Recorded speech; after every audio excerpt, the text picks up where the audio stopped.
We are in for a treat today. Amazing Adventures, issue 11. This is the first appearance of Hank McCoy as the Beast. And I think what I really enjoyed about this is the fact that it follows that formula. I can't say formula, but that theme, that aura of the Marvel horror comics at the time, like The Tomb of Dracula, etc., so forth. Even the title where it says, featuring the Beast. Lo, a beast is born. And one thing I'm going to say as we go through this, I really do feel like Marvel Comics has really starting to miss the mark in terms of traditional storytelling. You know, I mean, don't get me wrong. There are certain books that still kind of hit on certain elements. But I mean, let's just dive into and you'll see what I mean. This is March 1972. And now Beast left the X-Men before Giant Size X-Men. Like, we had Giant Size X-Men #1, and then the First Class left the team in X-Men 94 after they were saved from Krakoa. And at that point they had Havoc and Lorna with them. But Beast left, I think it was around issue 66, to kind of pursue a life of science. Now, let's talk about who made this book before we even dive any further into this. This is Stan Lee Presents A New Era in Graphic Art History, as created by Gary Conway, scripter, and Tom Sutton, artist. Side Shores as the inker, and Sam Rosen as the letterer. Now, I don't know who the inker is. I tried to look it up. It said uncredited. But if you guys know, let us know down in the comments. But look at how... Well, let's start with how the panel structure is. We get that kind of Dr. Jekyll close-up. Night. And from the shadows you watch. Funny, can't get over that feeling. The idea that somebody's... Oh, forget it. You're clean, Bernie. For now. Just play this game right and you're home free. Home free. Your lips curl back over your newly formed fangs, and you struggle with a surge of anger, for you are the Beast. And this night, you hunt. That's how you introduce a character. Now, trying to kind of get into what I'm sort of getting at. Think of modern comics. Not all, so let's not go down that road, y'all. But majority. How we look at the paneling, and it looks like Tumblr art. Like, the paneling is just like two people standing. It's flat. And it looks like the webcomics that you would have read in the early 2000s. Think about how we don't really see this style of paneling anymore. I mean, we do from time to time. But it's not consistent like it used to be. I was talking to one of our regular subscribers, Supertron, and we're just talking about how people during this era, like he was saying, you know, that this book wasn't exactly the cream of the crop back in the day, because obviously Beast didn't stay in this for long. But I said, you know, I was like, man, it's just a shame that people in the 60s, 70s, 80s, 90s, and early 2000s took for granted the quality of comics that we had. Because, again, you go back and you'll see, like when we went over that Ghost Rider #1, it was supposed to be a #1, and all the paneling was flat and very beige, monotone colors. Look at how back in the day with traditional coloring, how the backs were always blue with the offset of the Beast, focusing on our subjects. And then as he gets ready to pounce, the reds, the color change, the tonal change, because it's not just visual storytelling in terms of what we see on the panel and the scripting. Color is telling a story with the mood. It leads your eyes, because if it was just penciling, we wouldn't get the details moving our eyes. And it's just like with film. It said, you know, in film it says that you're supposed to make the viewers see what you want them to see. And so we kind of get close-ups of him. Home free, Bernie. No more troubles. No more blasted loans. Genetic Research Subdivision 12. He acts quickly, his eyes shifting right and left, his hands plunging into the close-fitting uniform. You see metal glisten, and he says, from your perch, you see him remove a leather packet. You see metal glisten in the yellow arc lights, and you hear the scream of melting steel.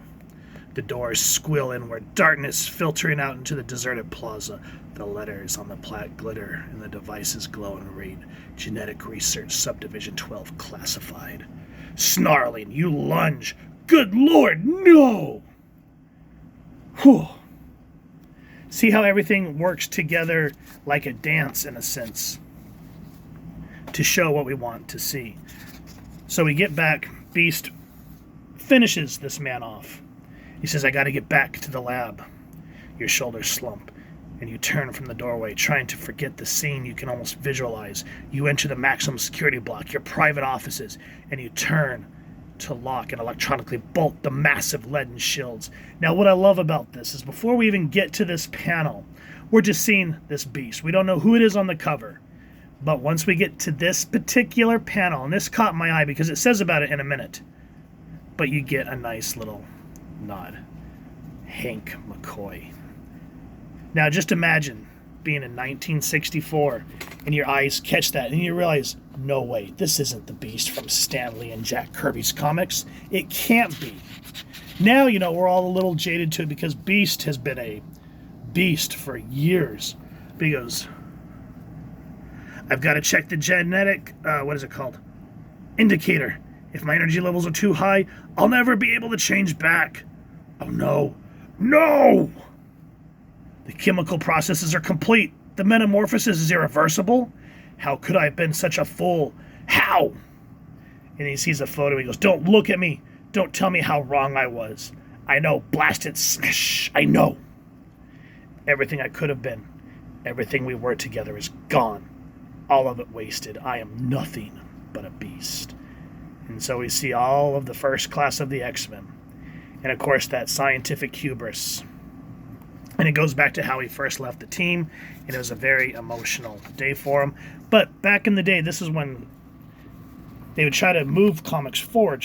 Chris Claremont even said that he wanted the X-Men to be a rotating door, in a sense, always introducing new characters, but we got that reset in the 90s. But Hank went to go work at this big, pristine research lab, and he was sad but happy that he got to move on with his life. Meets the woman he loves. And the way that they go through and set up in just these 1, 2, 3, 4, 5, 6 pages sets up the tone of what happened in the first half of this book. That's another thing that's missing, is having enough information to really care about what's going on. Because we find out why Beast had to change himself. I don't want to go over it. I don't want to spoil it. But I wanted to show that it showed enough of him graduating, finding a woman that he fell in love with. But the one thing I will spoil here is what's important as he's working on this genetic thing. And he goes, I've finally diluted the precipitate. This is the hormonal extract, the chemical cause of mutation. And then another thing that I want to talk about here that I miss with older comics compared to new books. If you go back and read these, I know people are like, okay, boomer. Shut up. When you read these older books, they would use big words. So as a kid, it'd be kind of like that word of the day. Either you would learn it here in the book, or you could ask your parents or a friend, what does this mean?